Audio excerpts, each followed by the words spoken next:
I still remember the way my sister, Brianna, used to talk about me at family gatherings loud enough for everyone to hear, soft enough to pretend she didn't mean anything by it. I grew up in a house where the oldest child was the sun, the moon, and every star my parents ever cared about, and I was basically whatever was floating out in the dark behind it. Brianna loved the spotlight so much she'd drag a lamp across the room, if that was the only way to get it on her face. Back then, I learned one thing early. Silence is safer than arguing with someone who treats their opinions like gospel. Brianna was the kind of person who believed she was naturally built for greatness, simply because she said so. My parents reinforced it every time they clapped for her smallest accomplishments, like she'd solved a national security crisis by showing up on time. Meanwhile, if I brought home straight A's, the reaction was always something like, "Good. Keep it up," followed by immediately asking Brianna what she wanted for dinner. You know, the core of this whole mess wasn't just money. It was pure, unadulterated snobbery. My sister was a self-proclaimed social media marketing guru, living in a city loft she could barely afford. And I was Cora, the baby sister who decided to join the U.S. Navy. 8 years ago, I had just finished my training and was rocking my E4 rank. For those who don't know the lingo, that's Petty Officer 3rd class, a good start, but definitely not rolling in cash. I was proud. I was serving. I was disciplined. Brianna saw none of that. She saw a government employee with a guaranteed, pathetic, 4-figure income. I remember this one family barbecue clearly. I was home on leave, feeling great. Brianna walks in, sees my uniform, and laughs. A real, theatrical laugh. "Oh, look, it's our little sailor," she cooed, loud enough for the whole patio to hear. "Cora, honey, you know your monthly Navy pay is less than my weekly dry cleaning bill, right? It's sweet you're serving the country, but honestly, you should have gone to business school. This is just cute poverty." Cute poverty. That phrase stuck with me like cheap gum on a hot street. Brianna wasn't just teasing, she was genuinely contemptuous of my financial choice. To her, the military was where people went when they couldn't cut it in the real corporate world. Every family gathering, every holiday, was just another chance for her to humble brag about her 6-figure potential while subtly degrading my stable, but small, salary. But the mocking? That I could handle.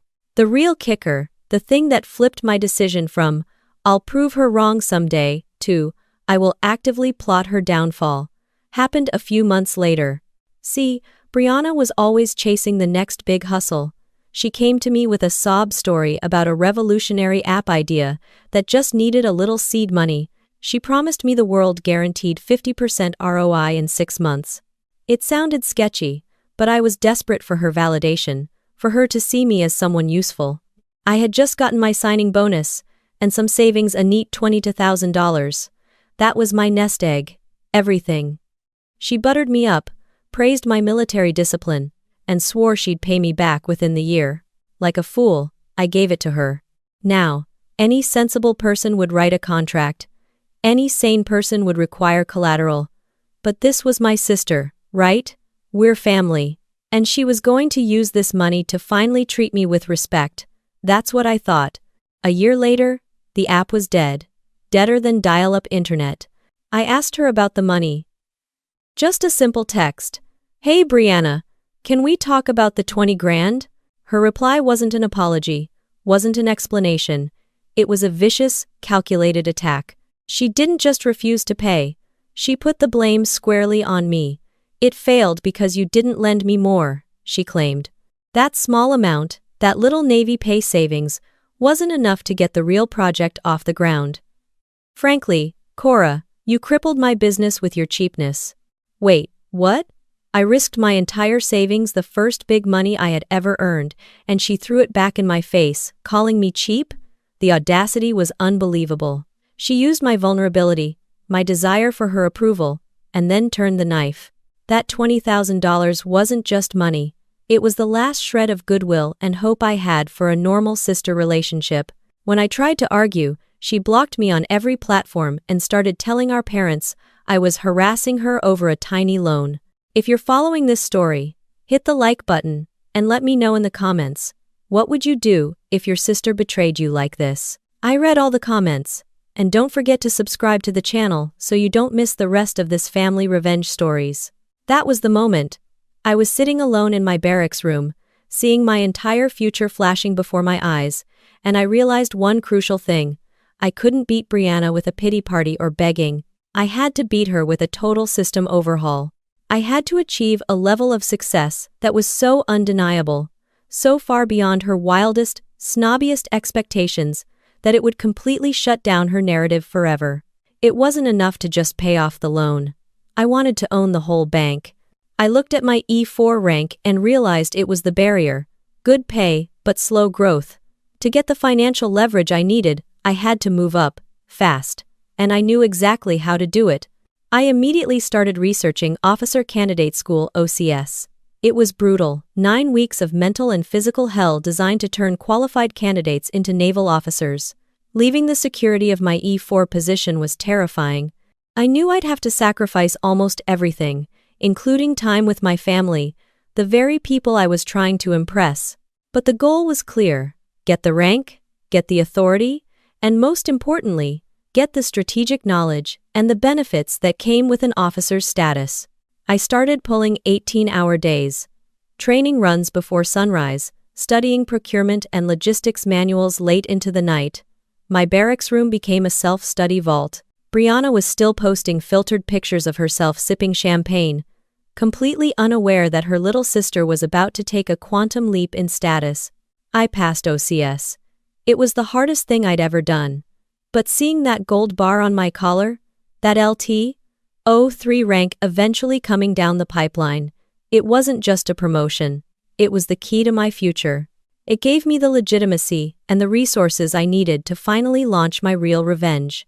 And believe me, those resources were way more than just a bigger paycheck. They were the key to buying the ultimate weapon against my snobby sister. Let's talk about the VA loan strategy and how I started looking for my first real estate move. My focus immediately shifted from surviving the military to mastering the benefits. The gold bars of a commissioned officer didn't just boost my paycheck, they unlocked a world of strategic advantages. One advantage stood out like a sore thumb to a financially driven mind: the VA loan. For those unfamiliar, the VA loan is an incredible perk offered to veterans and active service members, allowing zero down payment on a home purchase. It's designed to help us establish roots, but I saw it as the ultimate weapon of silent financial warfare. I was now a Supply Corps officer. My job description revolved around logistics, procurement, and asset management, basically, knowing how to buy, manage, and move expensive things efficiently. The irony was sweet. My official Navy duty was teaching me how to run my private business better than my sister could run hers. Brianna's initial betrayal, stealing $20,000, didn't just wound me. It provided the target acquisition data.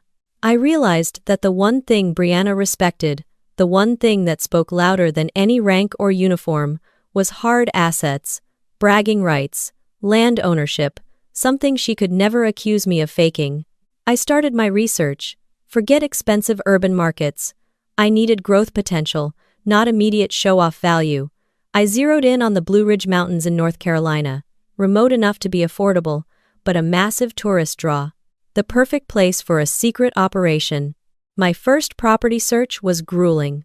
I was still balancing my new, demanding duties as a junior LT with scouring real estate listings at 2 in the morning. I wasn't buying a personal home. I was buying a rental unit, a place I'd rarely see.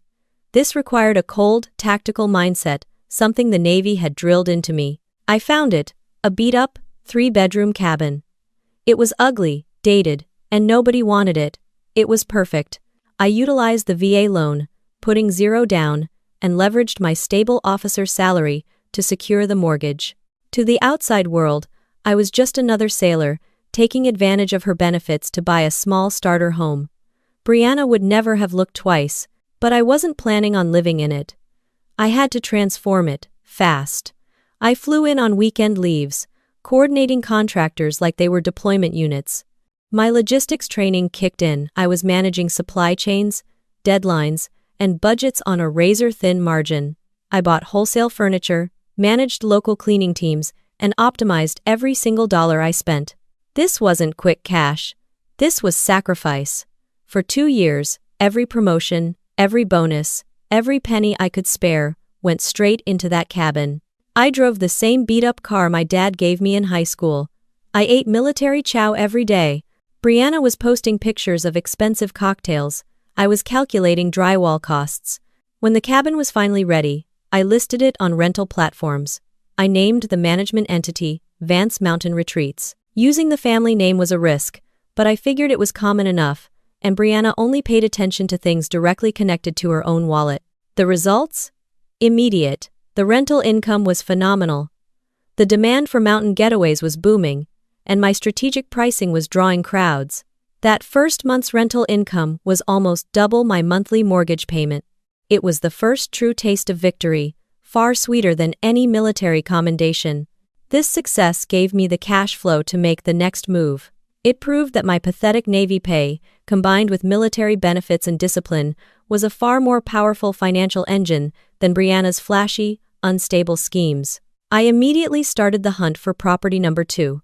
Because beating Brianna wouldn't just require one cabin, it would require an empire. Building that empire required stealth. It required an absolute blackout on all my financial dealings with my family. My new mission was simple: make them believe I was still struggling. And Brianna was making that part surprisingly easy. I started looking for the ultimate grand finale property. Not just a rental unit, but a showstopper. Something so big and luxurious that even Brianna couldn't find a flaw. A place that truly screamed success. This would be the stage for the biggest reveal in our family's history. It needed to be perfect, expensive, and irresistible. The timing couldn't have been better. My portfolio was stable, my credit was impeccable thanks to my military history, and my status as an LT gave lenders complete confidence. I found it tucked away on the highest ridge of the property. I already owned a large, newly constructed luxury cabin with panoramic views. The asking price was substantial. I immediately recognized this was the one. This final acquisition required the most complex financial maneuvering yet.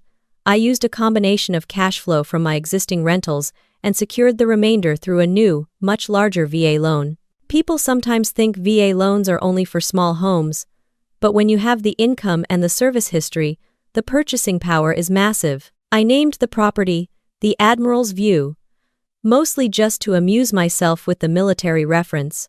This place was over the top. A massive deck, hot tub, professional-grade kitchen, custom-built stone fireplace. It wasn't just a rental, it was a statement. I kept this property completely off the main booking radar, intending it to be exclusively for family use and for one very special family vacation. While I was finalizing the closing documents for the Admiral's View, the universe decided it was time to move the pieces into place for the family revenge portion of the story. My parents announced they were celebrating their 30th wedding anniversary. They wanted a memorable, luxurious family trip, something that would bring us all together. My mom casually mentioned the difficulty of finding a large enough, nice enough place that everyone would enjoy. Brianna immediately saw this as her opportunity to shine. She called me, not to invite me, but to gloat. "Okay, Cora, I've got this handled. Mom and Dad deserve the best, so I'm doing the heavy lifting. I'm looking at places in Aspen, maybe a private villa in Cabo, something truly upscale. Obviously, you won't be paying, what with the Navy pay and everything, but you can Venmo me maybe $50 for gas money," she joked, the contempt dripping through the phone. The arrogance was staggering. She was using my parents' anniversary as a platform to reassert her financial superiority, completely unaware of the debt she was carrying just to maintain her city lifestyle. The perfect storm was forming. Brianna needed to look successful, my parents needed a high-end venue, and I had just bought the ultimate, unseen property. I knew Brianna was desperate. Her marketing business had hit a slump, and she had just taken out a huge line of credit to finance a lavish European trip she had already posted about extensively. She was cash poor, image rich, and actively searching for a budget miracle to save face for the anniversary trip. I contacted my trusted local property manager, a retired Army logistics specialist named Dave, who was the only person besides my lawyer who knew my full financial situation. Dave, I told him, I need you to launch a phantom listing for the Admiral's View. Post it only through a specific private booking aggregator. Offer a significant, but still expensive, discount. Make it look like a last-minute cancellation deal that only a savvy insider could find. I gave him Brianna's email address. The plan was simple. The listing would pop up in her feed, presented as a once-in-a-lifetime deal. It would be expensive enough to satisfy her need for status, discounted enough to appeal to her actual financial desperation, and exclusive enough for her to brag about finding it. A few days later, my phone pinged. It was Brianna. A screenshot of the listing was attached, labeled, "Oh my God, I just found a miracle. I'm telling Mom and Dad I handled everything. This is going to save my life. Can you even imagine how much this place normally costs?" So glad my networking paid off. She thought her savvy insider skills had saved her. She had just committed to renting my personal revenge vessel. The bait had been taken. I let the transaction go through. I didn't want any loopholes. Brianna paid the full discounted rental fee using her credit card. She had just proudly and unknowingly funneled a significant sum of money directly into my mountain cabin empire. The irony was exquisite. With the anniversary trip booked, my final mission was maintaining the camouflage. The greater my success grew, the more meticulously I had to manage the family drama and the perception that I was, indeed, still struggling on my Navy pay. I deliberately drove my old 2005 Ford Ranger, the one with the cracked windshield, every time I went home on leave. I wore plain clothes, simple jeans and hoodies, while Brianna showed up in designer outfits and talked constantly about her latest high-end purchase. When my parents suggested I save up for a new car, I sighed dramatically. "Oh, Mom, you know how it is. That LT pay is better, but everything is so expensive now, and I have to be responsible with my budget. Gotta save up, just in case, right?" I'd say. That simple, vague statement perfectly reinforced Brianna's belief. Cora is still too cautious, too cheap, and too financially constrained to ever achieve real wealth. She never once suspected the reason I drove the Ranger was because every spare dollar was busy generating massive equity in the Blue Ridge Mountains. Meanwhile, my secret empire wasn't just growing, it was thriving because of the very things Brianna ridiculed. My supply core discipline meant I ran my properties with incredible efficiency. I had automated every single process. Dynamic pricing models, remote key code generation, and automated cleaning schedules. My business was essentially passive, running itself while I fulfilled my duties to the Navy. I occasionally received large profit distributions into my investment accounts. To avoid suspicion from my family, who sometimes peeked over my shoulder when I was looking at statements, I simply categorized those large deposits as investment return. They assumed I was just a really lucky stock trader, dabbling in blue-chip stocks. Brianna, who only understood crypto scams and unstable app concepts, never asked for details. The difference in our mindsets was stark. Brianna lived to project status. I lived to acquire assets. She was trapped in the cycle of borrowing to buy things she didn't need to impress people she didn't like. I was using my Navy discipline to buy things that generated income, impressing nobody except my bank account. The final weeks before the trip were filled with Brianna's incessant social media posts. She posted pictures of the area, of the hiking trails, and of a map snippet showing the location of the Admiral's View. She wrote captions like, "Escaping the city grind to a place only the truly successful can find. Sorry, haters. Enjoy your cubicles." It was a constant stream of smug self-congratulation, all built on my foundation. It was painful to watch, but I reminded myself that the higher she flew with borrowed plumes, the harder she would fall. The ultimate irony came when my mom called me, worried about the final balance for the cabin. "Cora, Brianna seems very stressed about this last payment. She took out a large sum from her savings. Are you sure this place isn't too expensive?" I played the role of the worried, broke sister perfectly. "Oh, Mom, if Brianna booked it, it must be fine. She's the financial genius, remember? I'm just the one with the steady, humble government job.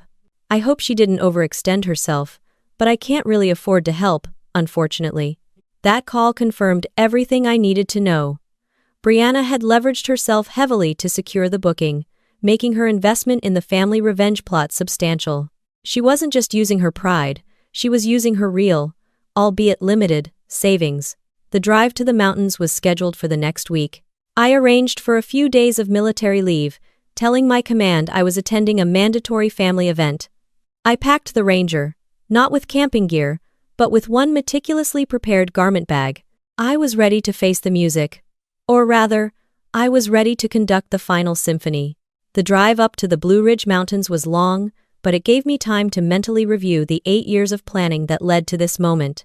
Every sacrifice, every late night studying logistics manuals, every dollar saved from my Navy, pay it all funneled down to this single weekend.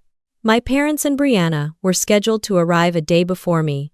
I intentionally delayed my arrival, telling them I had some last-minute paperwork to clear up at the base, which further solidified the narrative that I was trapped in my low-level government grind. The moment they arrived at the Admiral's View, Brianna unleashed a firestorm of social media content. My phone was blowing up with her stories, videos panning across the 2-story stone fireplace, pictures of her casually sipping wine in the giant hot tub, and sweeping drone shots of the panoramic vista. The captions were predictably smug. The views here are almost as good as my career prospects. Some people settle for stability, others choose luxury. It was a constant, barely veiled attack on my choice to join the military. The fact that she was staying in my cabin, using my amenities, and paying my company for the privilege made her arrogance almost beautiful in its ignorance. I called my mom later that evening, just to check in. My mom sounded relieved, but also exhausted. "Cora, the place is beautiful, truly amazing. Brianna did a good job finding it. But she's been so stressed. She keeps talking about the insane rental cost and is micromanaging every little thing, making sure we don't ruin the furniture." It was classic Brianna. Spend recklessly for the image, then panic over the actual cost. She was so focused on maintaining the illusion of wealth that she couldn't actually enjoy the trip she booked. I drove my beat-up Ranger past the main gate of the complex and had to chuckle. The security guard barely glanced at my car, assuming I was probably a delivery driver or local staff. The irony was palpable.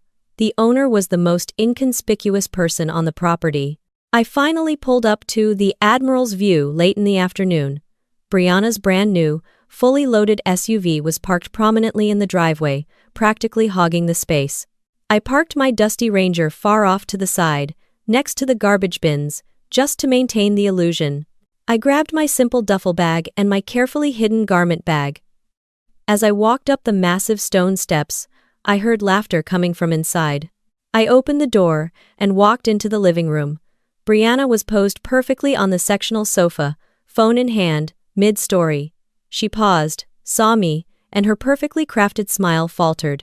"Oh, Cora, you actually made it," she said, her tone a mix of surprise and mild annoyance. "I told you, try not to track too much dirt in. This place is expensive.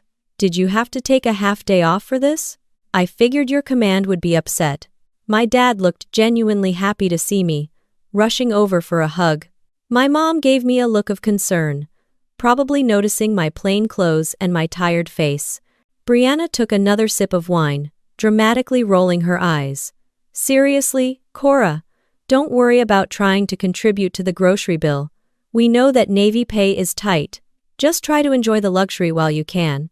She motioned dismissively towards the wine bottle, a $15 dollar bottle she was treating like a rare vintage.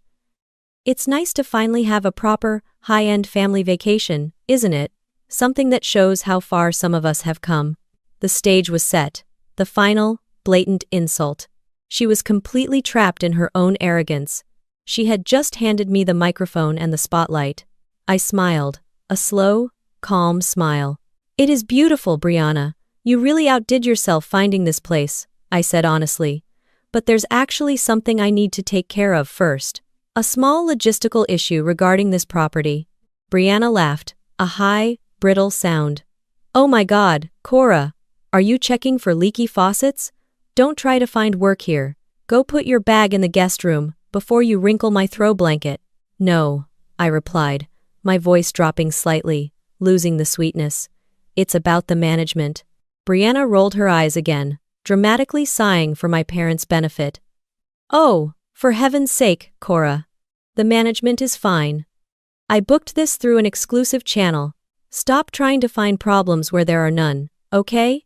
You're on vacation. Go be a good little sailor and unpack. I am on leave, and I appreciate the concern, I said, walking slowly towards my duffel bag. But this is actually important. It involves the security deposit. The security deposit is handled. Stop being such a financial anxiety monster, Brianna snapped, clearly annoyed that I was disrupting her carefully constructed image of relaxation. It's fine. I paid everything. Why are you making a federal case out of a weekend trip? Because, I continued, unzipping the duffel bag slowly, if there are any issues with the property, the management team needs to know who to contact, and I happen to be the local expert. My parents exchanged confused glances. My dad finally spoke up.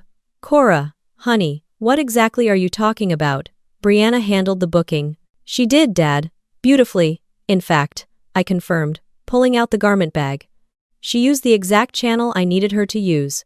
Brianna laughed, a false, triumphant sound. See? She's just jealous I found such a bargain. God, the insecurity is just draining. I ignored Brianna completely. I walked over to the mudroom door, which had a keypad lock, the typical setup for a high-end rental property. I reached into the duffel bag again, pulled out a small, metallic object, and pressed the buttons on the keypad. A soft click confirmed the lock was open. The team asked me to check the master codes, I explained casually.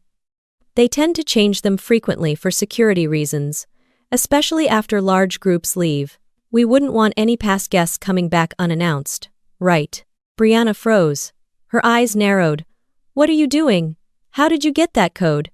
That code is only given out an hour before check-in. Yes, it is, I agreed.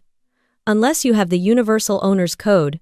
And since I'm here, I figured I'd use my expertise to save the management company a trip. The air in the cabin shifted. My parents were now staring at me with genuine alarm. Brianna's face was losing its carefully applied composure, replaced by a deep furrow of confusion and dawning horror. Stop being weird, Cora, she demanded, her voice now high and slightly unstable. You work on a naval base. You have absolutely zero to do with mountain property management. Did you seriously call the booking agent and pretend to be staff just to mess with me? Why would I need to pretend? I countered, finally walking over to the main coffee table, where Brianna's phone lay charging next to a glossy brochure. I picked up the brochure. It was the same high-quality pamphlet I had approved for the cabin 2 months prior. The logo, though subtly done, was unmistakable. Vance Mountain Retreats. Brianna snatched the brochure away. Put that down. That's my reservation confirmation. You don't get to touch that. Brianna, I said, my voice quiet, but firm. The kind of tone you learn when you're addressing subordinates in the military. You are sitting in a multi-million-dollar property that you secured with significant difficulty. You used all your savings and maxed out your credit to book this. You have been humiliating me for 8 years over my Navy pay, telling everyone I am poor and desperate. I looked directly at my parents, then back at Brianna. Before we discuss the security deposit or the management, there is one essential piece of administrative data we need to clear up. I turned back to the duffel bag and pulled out the crisp, neatly folded uniform. The silence in the room was absolute. My parents stared at the uniform, then at me. Brianna just looked confused, unable to process the visual information. I took the bag and walked deliberately to the bathroom. It took me less than 3 minutes to change. When I walked back into the living area, I wasn't the tired, apologetic little sailor they were used to seeing. I was Lieutenant Cora Vance, U.S. Navy. The service dress blues were perfect. The gold LT bars, the Supply Corps insignia, the meticulously arranged ribbons, they all screamed authority, professionalism, and success that went far beyond Brianna's superficial understanding of the military. My mother gasped, covering her mouth with her hand. My father slowly stood up, his eyes shining with a mix of shock and profound pride. Brianna's confusion finally broke into panic. What is this? Why are you dressed up? You're playing a game, Cora. That uniform. You're still in E4. You just have to wear a different jacket sometimes, right? No, Brianna, I stated, my voice steady, carrying the weight of my command training. I am a commissioned officer. I went through OCS, which you assumed was just glorified boot camp. I now serve as a supply corps officer, specializing in logistics and multi-million-dollar asset acquisition. I have been an O3 for 3 years. Brianna's jaw dropped. She turned to my parents. Did you know this? Did you know she was lying to us about her Navy pay and her job for years? My dad shook his head, his voice thick with emotion. She told us she was in logistics and management. We thought she was just avoiding telling us she was stuck in a dead-end job. He looked at me, a genuine smile replacing the shock. Cora, this is incredible. Why didn't you tell us? Because, I explained, maintaining eye contact with Brianna. I wanted to see just how low Brianna would go if she truly believed I was struggling, and I needed her to believe that, to make the next part work. Brianna, however, was still desperately trying to cling to her narrative. An O3, so what? The pay is okay, I guess, but it's government salary. It's not real money. It's nothing compared to the kind of income required to own a place like this. You don't get rich in the military unless you're a 5-star general, Cora. Stop showing off a uniform and tell me why you opened the front door with a master code. She thought she had found the loophole. She thought that despite the uniform, my financial standing was still too low to justify the sheer luxury of the Admiral's view. She was right about one thing: Navy pay, even at the officer level, doesn't buy multiple luxury properties overnight. I walked to the kitchen counter where I had placed my garment bag. I reached into a small inner pocket and pulled out 2 items, a high-quality leather key fob and a sealed envelope containing property documents. You're right, Brianna, I conceded smoothly. My O3 pay alone wouldn't do this, but my Navy discipline, my supply corps knowledge, and my ability to strategically use benefits like the VA loan, that built something far bigger than you could imagine. I dangled the leather key fob, which held the electronic access card and a small, antique-looking key. This, I stated, is the official master key for the entire Vance Mountain Retreats complex. It opens every lock, every closet, every private storage area on this ridge. Brianna's eyes were darting from the key to my face, her mind racing, searching for any possible trick. She was losing control of the situation, and the panic was starting to become visible. And inside this envelope, I continued, placing the documents on the counter, is the deed. The certified closing documents, dated 3 months ago, for this entire property, the Admiral's view. I slid the envelope toward her. My voice was low, final, and utterly devastating. You are sitting in the cabin you paid a fortune to rent, and you paid that fortune to me. Brianna stared at the envelope. She didn't touch it. She didn't need to. The total, crushing reality of the situation had finally hit her. All the years of arrogance, all the snide remarks about my Navy pay, all her posturing on social media, it had all led her to this moment, renting a luxury escape from the sister she thought was financially pathetic. She let out a sound that wasn't quite a laugh, not quite a cry, but pure, raw disbelief. No, you're joking. This is a prank, Cora. A huge, elaborate, sick prank. You can't. You don't have that kind of money. You just told Mom you couldn't afford a new car. I told Mom I was being responsible with my budget, I corrected, my tone unwavering. I told her I couldn't afford a new car because every spare penny went into acquiring assets, not liabilities. That discipline, Brianna, is what the military taught me, and that discipline bought this. My father slowly walked over and picked up the envelope. He carefully broke the seal and read the title. His eyes scanned the document, then he looked up at my mother, his face a mosaic of pride, shock, and regret. It's true, he whispered to Mom. It's Cora's. She owns the company. She owns this whole place. The sound of my mother bursting into tears broke the tension. She rushed to me, pulling me into a fierce hug. Oh, Cora, my baby, you were working so hard, and we never knew. We were so worried. This moment of parental validation was sweet, but the family revenge wasn't complete. Brianna was still standing there, paralyzed by shame, searching for a defense. "This is illegal," Brianna suddenly shrieked. "You defrauded me. You tricked me into paying you. I want my money back. I'm calling the police." "Call them," I said, leaning back against the kitchen counter, my LT uniform feeling powerful and comfortable. "Tell them you voluntarily booked a property through a legitimate, legal LLC. Tell them you paid the fee willingly. Tell them the owner happened to be your younger sister, who you've been publicly humiliating for half a decade. I assure you, the police will find that hilarious." I pulled up the property management app on my phone, showing her the transaction details, complete with the time, date, and her credit card number. The money was already processed. "You funneled the rental fee, minus a small processing fee, right into the bank account for Vance Mountain Retreats," I informed her. "Your exclusive bargain was just a perfect setup. You wanted a high-end luxury retreat to save face for Mom and Dad's anniversary. I gave you one, and in doing so, you paid back a significant portion of the $20,000 you stole from me 8 years ago." Her face was white. This wasn't just about the money, it was about the public defeat. She had built her entire identity on being the successful, financially savvy sister. And here I was, the military reject, standing in my officer uniform, having systematically and legally taken her money while providing her with the very status symbol she craved. "I didn't steal that money," she yelled, reverting to her oldest defense. "It was an investment that failed.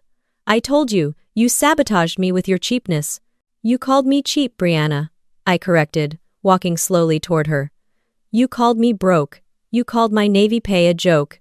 But while you were chasing unsustainable trends and racking up debt for social media photos, I was focused on equity, stability, and discipline. I used the tools the government gave me, tools you mocked, to build this multi-million-dollar empire." I stood directly in front of her. The sight of her successful sister, standing on her property, wearing the uniform she despised, broke her completely. She didn't run. She didn't fight back anymore. She just looked at me with pure, distilled hatred and self-pity. The queen of marketing had been outmarketed, outmaneuvered, and utterly defeated. My parents watched the entire exchange in stunned silence. My mother finally broke free from her shock and confronted Brianna, her voice trembling. "Brianna, you took her savings? You lied to us about the debt? All these years, you treated your sister this way while she was working so hard for the Navy." The shame on Brianna's face was the sweetest part of the whole family drama. But this wasn't just about making Brianna hurt, it was about defining the new reality for the Vance family. "This is not just about the money anymore," I stated, addressing the room, my LT uniform lending authority to every word. "Brianna, your contempt for my choice, my service, has dictated our relationship for too long. You wanted to evict me from your life, treat me like a lower-class citizen because of my steady Navy pay. Today, you paid me for the privilege of staying on my property." Brianna finally found her voice, weak and desperate. "What are you going to do now? Evict us? Are you going to kick Mom and Dad out on their anniversary?" I looked at my parents. They had made mistakes, allowing Brianna's snobbery to fester, but they didn't deserve to have their anniversary ruined. My father, with his head bowed, looked genuinely crushed by his failure to protect me. "No," I declared. "I am not going to kick anyone out. This cabin, the Admiral's View, was purchased primarily for family use, though Brianna didn't know it. The family conflict ends here, not with more spite." I walked over to the kitchen island, picked up the key fob, and held it out to my father. "Dad, Mom, please, enjoy the rest of your anniversary trip. The rental fee Brianna paid covers exactly this weekend. Consider the transaction complete, and the balance settled." I paused, looking directly at Brianna. "And that $20,000 debt from 8 years ago? It's erased. I don't need your money, Brianna. I needed your respect, and I got that today." My father took the key, his hand shaking. "Cora, I don't know what to say. We are so proud of the woman and the officer you've become." "Just enjoy the view, Dad," I replied, a sense of profound calm washing over me. "That's all I ask." Brianna was furious, humiliated, and utterly defeated. She knew the photos she posted were now lies. She knew the entire mountain cabin empire belonged to the person she had openly ridiculed as poor. She couldn't stay, not without completely disintegrating.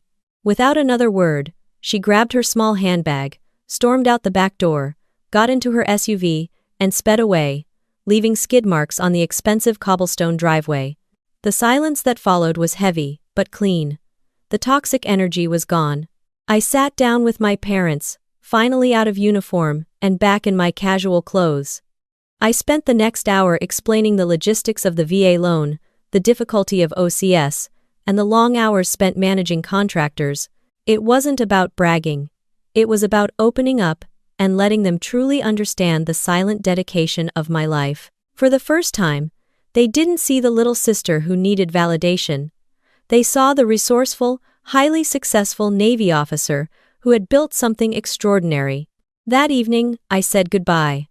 I gave my father the number for my local manager, Dave, and told him to call if they needed anything. As I drove away in the old Ford Ranger, leaving the beautiful luxury retreat behind, I realized the revenge story was perfectly complete. I wasn't leaving with a new car or a fancy wardrobe. I was leaving with my dignity fully restored, my family's respect earned, and a multi-million-dollar portfolio safely tucked away. The biggest lesson? Never underestimate the quiet dedication of someone in uniform, and never mock the paycheck of a sailor who knows how to leverage her benefits. Because sometimes, the person you think is broke is the one who owns the house you're standing in. If you enjoyed seeing how I turned sibling rivalry and military discipline into the ultimate financial win, and you want to follow more true-life revenge stories where hard work pays off, make sure you smash that subscribe button right now. Don't miss out on what happens next in my life and my business. Give this video a thumbs up, drop a comment below telling me your thoughts on family drama and financial secrets, and I'll see you in the next one. Thanks for watching.